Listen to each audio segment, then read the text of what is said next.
3 and 4, it is I, Mr. Austin, coming to you at a strange angle.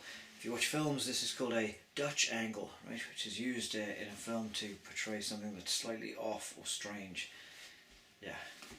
So, we're going to start a new story today, and that story is called King Solomon's Mines. It's a rip-roaring adventure story about treasure and adventure, and yes, and it has in it a hero called Alan Quatermain. Right, he may have been an inspiration for Indiana Jones, if you know who that is. So, this version's been adapted by Russell Pinter from the original one, which is by H Rider Haggard. My dad used to read me the original back when I was a kid, the bedtime stories. Anyway, so here I am. And chapter 1, this book's set in Africa, and chapter 1 is called Lost in Africa. The most extraordinary adventure of my life began aboard a steamship sailing from Cape Town to Durban.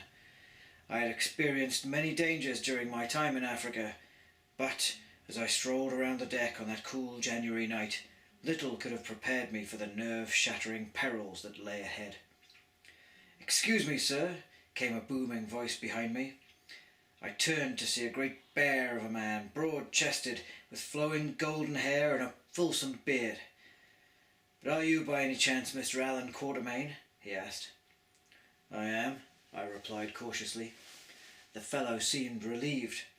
"My name is Sir Henry Curtis," he declared with a smile, "and this is my friend, Captain John Good." He gestured to a shorter, stout man beside him, who wore a monocle in his right eye that sparkled in the twilight. Monocles. Dunno, never trust anybody with a monocle in a story. They're usually up to no good. "When I discovered you were on board, I had to speak with you," said Sir Henry. "If you'd be kind enough to dine with us this evening, I'll explain everything." Over dinner, Sir Henry told me that he had come all the way from England in search of his brother. 3 years ago my brother and I argued, Mr. Quatermain. I needn't trouble you with the details, save that it ended with George setting off to southern Africa to make his fortune. Sir Henry has neither seen nor heard from him since, added Captain Good. "I'm determined to bring my brother home and make amends," said Sir Henry. "You have quite a reputation in this part of the world, Mr. Quatermain," said Good.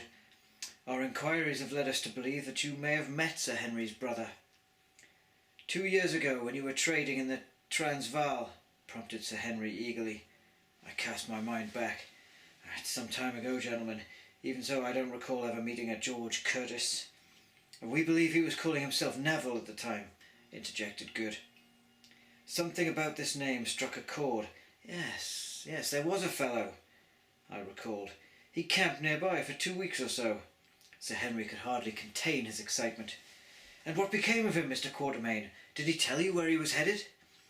"Oh yes, gentlemen," I replied solemnly. The memory was only too clear now. "He was searching for King Solomon's mines." So, that's chapter 1. The search begins. I'll be back again tomorrow with chapter 2. Until then, take care everybody, and have a great day. Bye bye.